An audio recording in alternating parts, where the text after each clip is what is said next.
All right, I'm Crystal Graham, and I am joined by Lorie Strother, newly elected to Waynesboro City Council. It's the first time Okay. we've talked since you've been elected, Lorie. How's it all sinking in? Oh man, slowly. Ah, but it feels good. It certainly does. I am just honored. I'm humbled because people kept asking, "Well, how are you doing?" It's like I have no clue. Don't know how I'm doing. Um, and so I just kept running my race. Basically, just kept running my race, and the people were volunteering, canvassing on my behalf. I was also canvassing and putting together events, talking to people. Also, you know, we talked about it's a ground game, but technology was also involved because I repeatedly heard from the voters on the day of is that you sent me a text. You sent me multiple texts. I sent 3 rounds of texts. Mm-hmm. And people read them and responded as evidenced by what they said to me as I was there in front of Winona Elementary. People saying, I got your text, I received your text, I'm voting for you. Um, and so also name recognition. And so lots of things were going on there that um, I guess resulted in my, winning the race. And so I'm really just honored and that's it. I'll stop it there. Well, there's no question that your name is well known, not only from the fact that you've been involved in the music scene, the culture scene in this community, but also for all the civic endeavors that you've done over the year. We first met many, many years ago when you were volunteering and learning a little bit from some folks at the Wayne Theater, and Yes. and since then, I've kind of watched you grow and some of the things that you've done in the community. But you mentioned technology, and of course, you mentioned in a local election, it really is you really don't have a lot of knowledge as far as how people are going to vote because there aren't polls. Yes. And I'm glad to see that technology played a role. I know that you're somebody who's admitted that you don't have TV at home, right? Yeah. So Mhm. this was this a big step for you as far as like what you were able to do in your election and how you were able to reach out? Well, I don't know if it was a big step per se, because the reason why I don't have TV is because there's something else in the cut. There's computers. And so I've been a computer person for a long time. Hmm. I've had computer all the way back to, dial up. And so my first computer was a 286 computer here at home. And so I'm used to utilizing technology. But, as I was meeting with different people within the community, people that had already, ran races, they, talked about text messaging. And I looked into it, and I was working with um, an entity that helped independent folks run, and so they had a program as far as texting is Hmm. concerned. It was very inexpensive, and so I collaborated with them, and it was on and popping. And so I really liked. I was able to create the message myself, and so the messaging was my wording. And I would submit it, and if there were any feedback or anything, folks would give it to me, and I could take it or not take it, and Hmm. then just go from there. And so again, I think we had responses via people texting back Hmm. and saying, hey, I voted for you already, things of that nature. So we could see that, we were getting through with the messaging. And Hmm. so it just came to life even more on the day on election day, when people came Hmm. out and said, hey, I got your messaging, and that's the reason why I'm voting for you. So Yeah. With the ground game, you talked a little bit about going door to door and that kind of thing. I'm curious what people were really talking about here in Waynesboro. Waynesboro skews a little bit conservative typically when you look at the electorate as a whole who turns out to vote.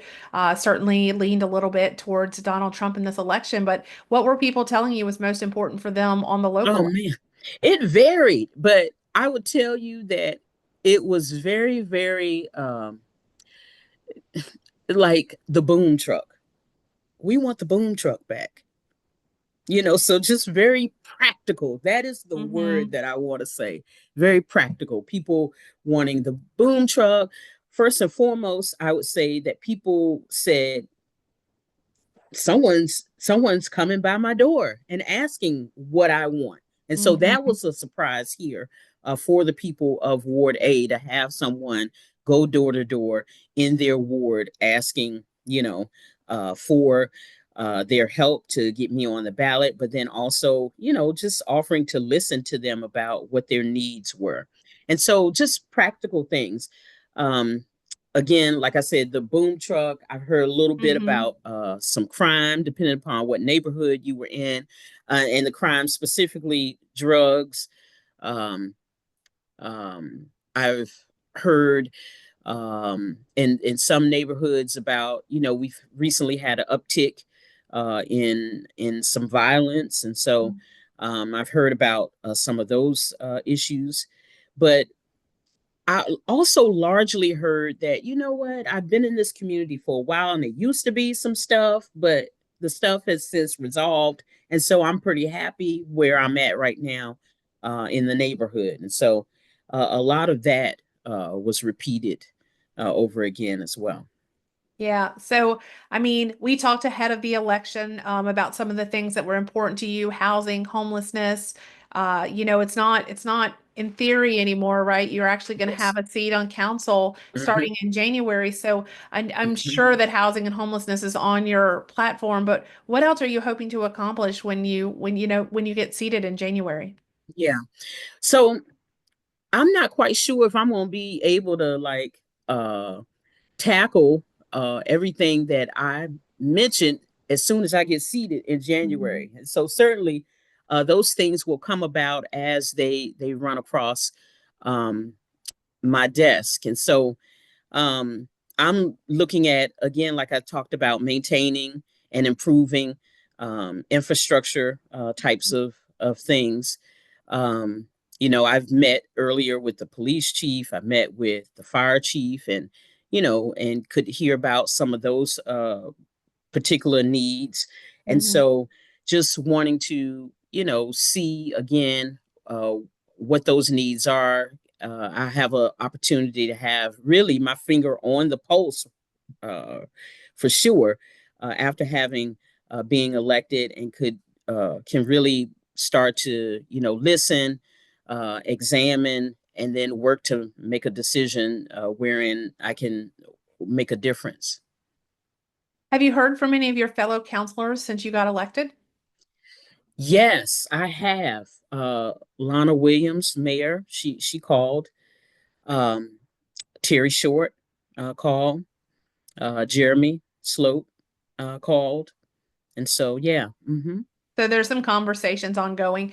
One of the things that stood out in this election, you're the second Black woman elected to Waynesboro City Council in a town that has a population, I think, of about under 11% Black population, but there will be two Black people, on Waynesboro City Yeah. Council, with Kenny Hmm. Lee also in Ward C. So how does that feel for you to see that, a demographic, that that you guys are going to be so well represented on Hmm. Waynesboro City Council because that isn't something historically that has happened. Yeah, for sure. It isn't. Something that has historically happened. And I can't say again that that is something that stood out for me, but as far as my running, saying, "Oh, I want Hmm. to be the second black," blah blah blah blah blah. No, Hmm. but I can't ignore that it Hmm. is a factor, and so I'm pleased to be there. I'm pleased to be a role model for folks, only in as such as I'm able to get there so people can see that someone like themselves, other little girls or other grown women can see that, hey, someone that does look like me can achieve that, and I can go for that too. And so, because certainly I'm not perfect, so I'm not trying to be a Mhm. role model, but what I am saying is that, you know, I clearly understand that I'm representative of, a black woman, and Mhm. not just a black woman, but a black middle-aged woman, and a black middle-aged woman with voice, and a black educated middle-aged woman with voice. I mean, it's just so many, factors to me as a person. And so Mhm. I don't think I can just be pegged as, that black woman.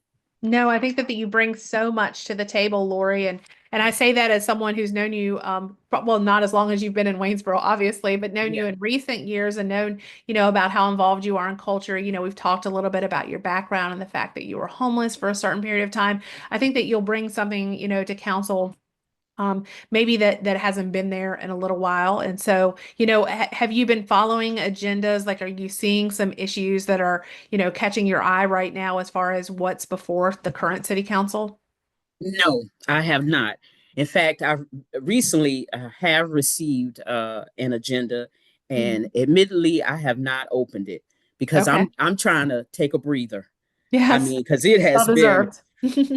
It has been it has been really half the year basically in doing this. And so I have this small window of time to Hmm. take a breather while also doing some things that are necessary before jumping in.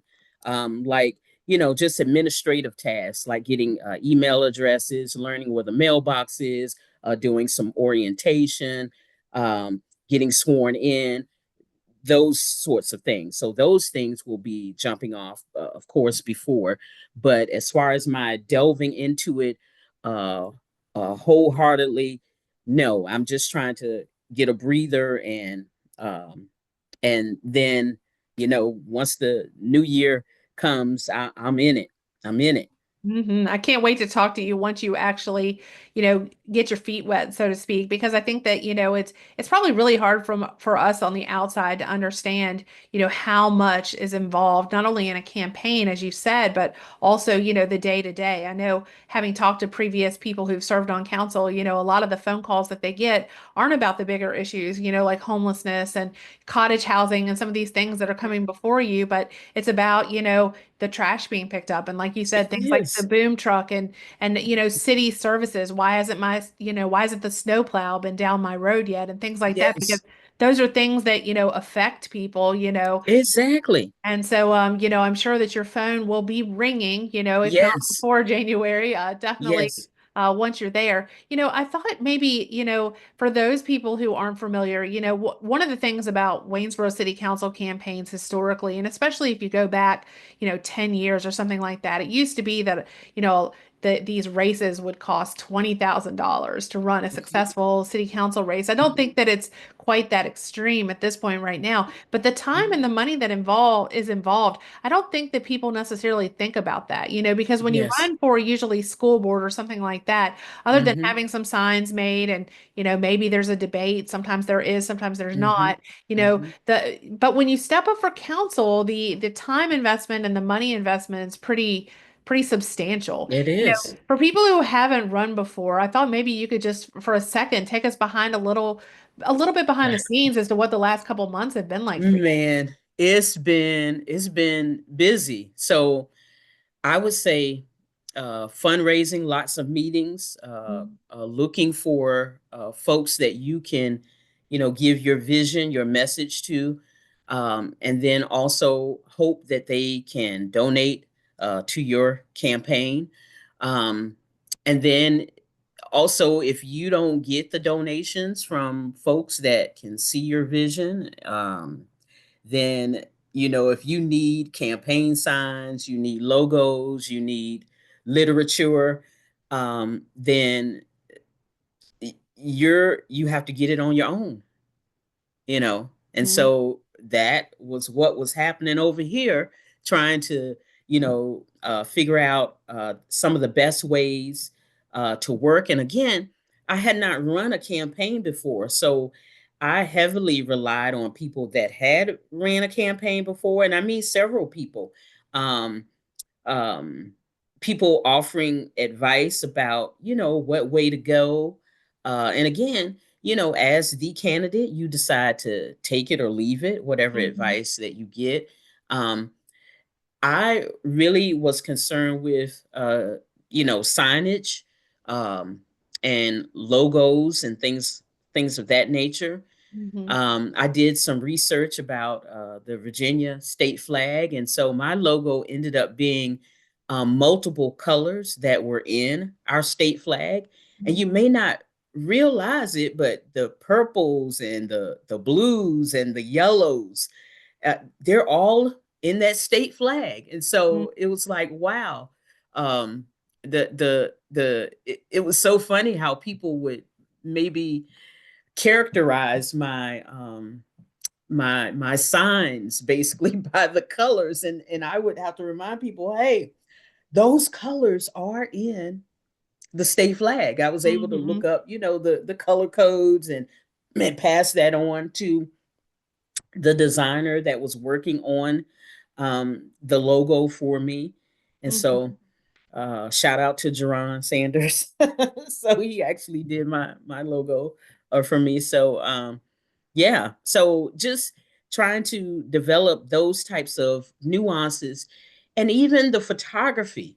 I had to take pictures, and so because of course I have entertainment pictures, but the entertainment pictures, the vibe that is different, entertainment to politics. And so um and so then when I took the pictures, having to uh select which pictures that you want to utilize, and then because I had access to multiple people, and I want to say multiple people of different races and Mhm. culture, I could present one picture to a black woman and a white woman, and I would get two separate responses on what that picture, the emotions that were elicited from that picture. Mhm. And I was so happy to have that, because that allows me, because I'm not a person that is white. And so if I showed my picture to the white woman, she said, "Oh, that picture looks a certain kind of way." And it's like, oh, well, that's not the message I really want to give. So let's Mhm. try this picture. And so that was helpful for me. You know what I mean? To hear. And so then I could decide again to take the information that I was getting, or to leave it. I Mhm. was just happy to have the information. And I think it was beneficial to me to be able to have the information, because then I could go into publishing the picture and knowing full well, or at least having some kind of information that helped me to understand how this image may be being perceived in the public. Yeah. Yeah. Your campaign slogan, "Together we have what it takes." Tell me what that Yes. meant to you, or Oh, what it means wow. to you. Well, I don't know if you've heard this story. Together we have what it takes. Well, that they say that when you're running for any type of, but especially council, when you're on council, it takes not just the council members, because in this case, I'm one of five, to work together, but it also takes members of the public as well to come together and let us know what their needs are, uh, what their desires are, what they're saying, and things like that, what their opinions are. So that is where it starts. But really, that is how I twisted it on is head, because really how together we have what it takes begins is that it begins at a forum that we had at Rise, where my opponent raised his hands and looked out into the crowd of children, after the children were told that they too could be, when they became adults, they could be leaders, city council leaders, school board leaders, things of that nature. He raised his hand and said to the children, most of you won't have what it takes.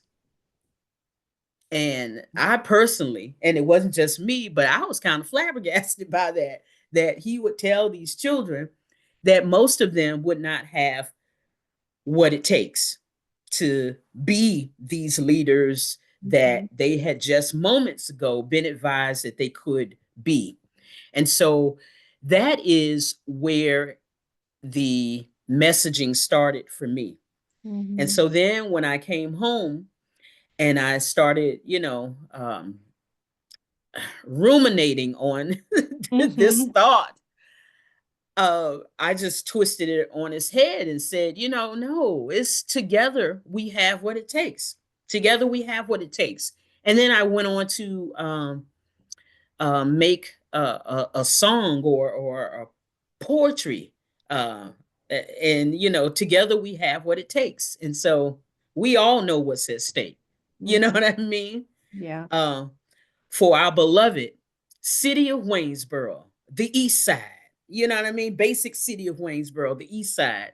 In our hood, we take pride. Mhm. Together, we have what it takes. And so that's just the first, lines of the poem that Mhm. I wrote based upon what I had heard there. And so you see, I'm utilizing my experience as an entertainer to bring that to light on a political, message, Mhm. basically. And so, um, I, again, it was important for me to twist that around because I didn't want to have that thing still ruminating in my head of someone telling the children that that most of them wouldn't have what it took to be Yeah. the leaders that they can be. Waynesboro, I think this is the second city council election where we voted by ward. And what I mean by that is, we've always voted by Yeah, ward, but it used to be that, that everyone voted regardless, so we would yeah, have voted for a Ward A candidate, but even me, being in Ward B, I would have voted for you too. So, when yeah. you talk about, the hood and the east side and that kind of thing, do you feel like that the way that this election has been restructured, where people in Ward A vote for their Ward A representative, that does make our council like beyond demographics, but it makes our council more representative of the people that you're representing. Certainly, I think it does make it more representative of the people that you're representing because of course it has been said that the east side, we're working class folks, and over on the other side is more elite and things of that nature. And so if that is so, I mean, I certainly am working class, and so I think again, the people have spoken. They put me in here, and so um, you know, I'm really just glad that I just had the opportunity to be here, and so yeah, and it's more economical too, because if you can imagine having to do uh the whole entire city, having to put the signs. I Mm-hmm. mean, I, a one 4x4 sign costs $40. Mm-hmm. And Yeah. that's because I bought 10.